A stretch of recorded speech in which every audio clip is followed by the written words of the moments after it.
A primavera está a chegar e com ela novos ritmos de leitura. Leia artigos de opinião e receba acesso antecipado a todos os episódios de Podcast Plus. Acompanhe a atualidade ao minuto. Assine hoje o Observador com até 58% de desconto e habilite-se a ganhar uma tote bag e um voucher da Livraria Almedina. Tudo em observador.pt. Rádio Observadores.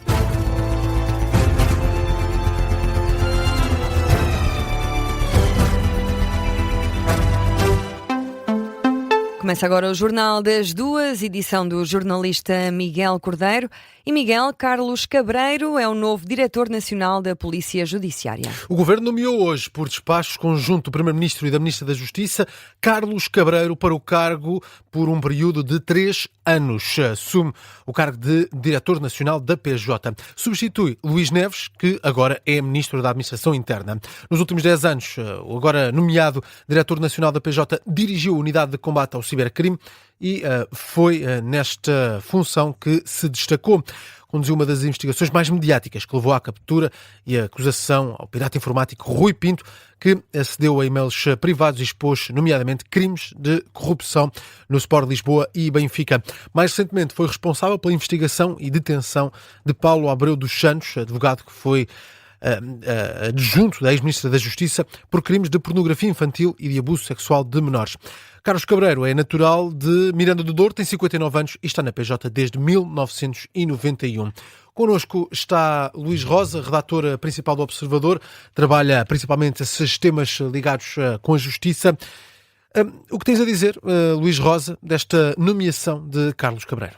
Bem, eu acho que é uma escolha inteligente do Governo, que tem várias vantagens. Em primeiro lugar, acho que representa uma continuidade do trabalho que foi realizado nos últimos 3 anos, nos últimos 3 mandatos, pela Direção Nacional, liderada por Luís Neves.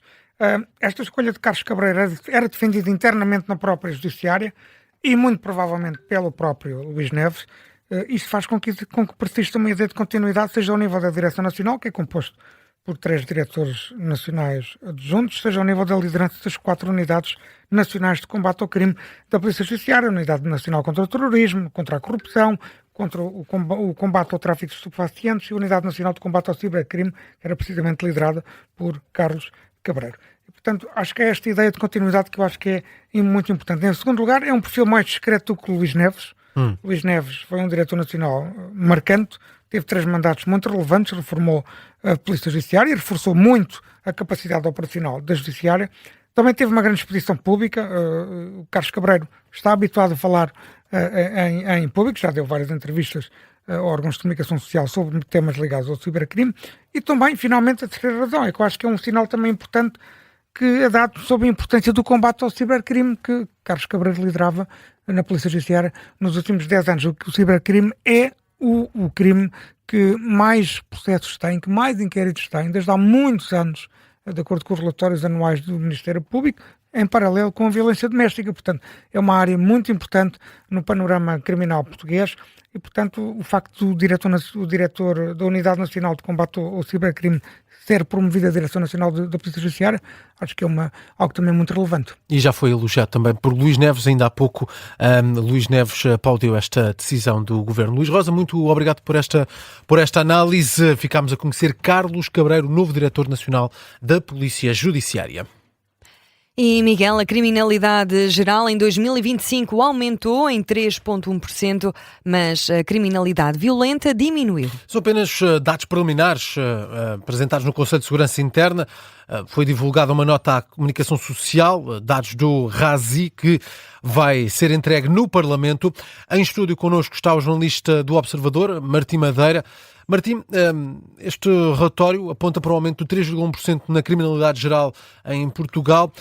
O que é que nos diz em detalhe este documento? É importante referir, Miguel, e o documento tem isso bem explícito, que o aumento da criminalidade resulta de uma maior proatividade policial e um maior reforço das autoridades na fiscalização dos crimes. Ou seja, existe mais detecção e prevenção dos crimes por parte da polícia, mas isto também pode significar que as pessoas denunciam mais os crimes. Então, em termos de criminalidade geral, 50% 25% do total dos crimes corresponde a crimes contra o património, 25% a crimes contra pessoas e o furto mantém-se como o crime mais participado. Vamos ao que é que aumentou e ao que é que desceu a nível de criminalidade em 2025. A maior descida é o crime de abuso de garantia ou de crédito, que teve uma descida de 17,8%. Este crime é, por exemplo, o roubo e uso de um cartão de crédito de outra pessoa. Em termos de aumentos, temos a condução com álcool acima do limite legal, condução sem carta e também burlas na aquisição ou aluguer de imóveis. E em termos de criminalidade violenta e grave? Houve uma diminuição de 1,6% da criminalidade violenta e grave. O roubo representa 61% da totalidade deste tipo de crimes. A violação teve o valor mais alto da última década. Houve um aumento na maioria dos distritos, com destaque para Vila Real e Beja. E a relação a um dos crimes que mais prevalência tem em Portugal, o da violência doméstica? Diminuiu pelo terceiro ano consecutivo. Teve menos 1,9% das participações, comparativamente com o ano passado, e de todos os crimes de violência doméstica registados, este ano 2025, 69% foi contra mulheres. Jornalista Martim Madeira, com dados preliminares do relatório anual de segurança interna de 2025. Este relatório vai ser entregue hoje no Parlamento. Seguimos com as notícias. O Primeiro-Ministro diz que os dados do RASI mostram que o país continua seguro, mas vê alguns sinais de preocupação. Luís Montenegro presidiu a reunião de hoje do Conselho Superior de Segurança Interna e, no final, deixou a garantia de que a situação atual apenas mostra que é preciso continuar a trabalhar para garantir que Portugal se mantém um país tranquilo. Temos razões para vislumbrar uma situação controlada em Portugal.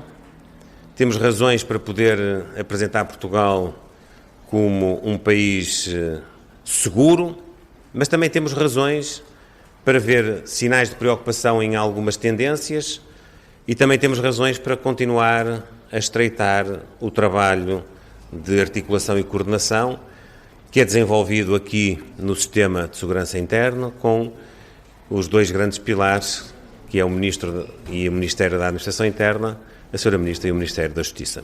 Luís Montenegro elege situações como o aumento do tráfico de droga, do auxílio à imigração ilegal e dos crimes rodoviários como os mais preocupantes para o Governo e destaca também a violência doméstica. Apesar da redução no número de crimes, considera que os dados continuam a ser esmagadores.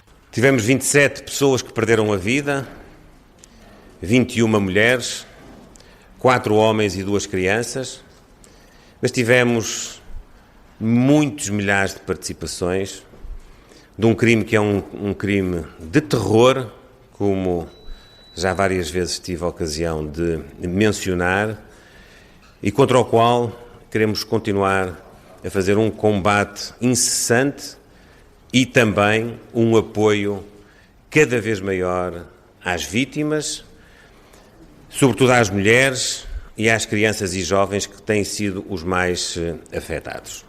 Luís Montenegro, no final da reunião no Sistema de Segurança Interna, nesta reunião estiveram presentes os ministros da Justiça, da Administração Interna, da Presidência e dos Negócios Estrangeiros. Na Justiça, as decisões dos juízes do Palácio Raton não devem ser questionadas por nenhuma maioria parlamentar. É um aviso do Presidente do Tribunal Constitucional. E esta intervenção aconteceu no fórum dedicado aos 50 anos da Constituição da República Portuguesa, um fórum que aconteceu esta manhã no Isqueté. Não quis referir diretamente qualquer ator partidário, mas o Presidente do Tribunal Constitucional, José João Abrantes, rejeitou a teoria de que uma maioria parlamentar pode sobrepor-se a qualquer decisão do juiz do Palácio Raton. Recentemente tem-se ouvido vozes a dizer que o Tribunal Constitucional não pode contrariar aquilo em que o povo vota e há mesmo quem questione que sentido faz a decisão de um tribunal de 13 juízes, ou de 11, de 13, prevalecer sobre de uma maioria de deputados eleitos. Enfim, esta argumentação tem sido utilizada noutros espaços, inclusivamente para justificar o caminho para algumas autocracias, mas enfim, não vou comentar isso. Hoje em dia até se fala de democracias iliberais, que é uma contradição nos termos. Só quero dizer que tais raciocínios esquecem, obviamente, que a legitimidade democrática não vem unicamente do voto e a separação de poderes é um valor igualmente importante para a democracia. Avisos do Presidente do Tribunal Constitucional, que insiste que os juízes do Palácio Raton querem e têm apenas um grande objetivo: defender a Constituição. E são agora 2h09. Que outras notícias marcam a atualidade, Miguel Cordeiro? Volta a acelerar a inflação. O Instituto Nacional de Estatística revela que a inflação de março ficou nos 2,7%. Em fevereiro tinha sido de 2,1%. Há uma aceleração de 0,6 pontos percentuais. Estimativa rápida do INE, dados que ainda têm de ser confirmados.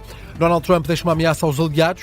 Diz vão ter de aprender a defender-se sozinhos porque os Estados Unidos da América não vão estar lá para ajudar. É uma publicação na rede social Truth Social em que Trump diz que todos os aliados que estão com dificuldades em ter petróleo devido ao fecho do Estreito de Hormuz vão ter de lidar com as consequências. Deixa críticas diretas ao Reino Unido e também à França, numa altura em que diz também o Wall Street Journal que Donald Trump estará preparado para apresentar um novo cenário para o conflito no Médio Oriente. A guerra pode terminar sem a reabertura do Estreito de Hormuz. Para fechar, o Presidente do Conselho Europeu apela ao Irão para que assegure a liberdade de navegação no Estreito de Hormuz.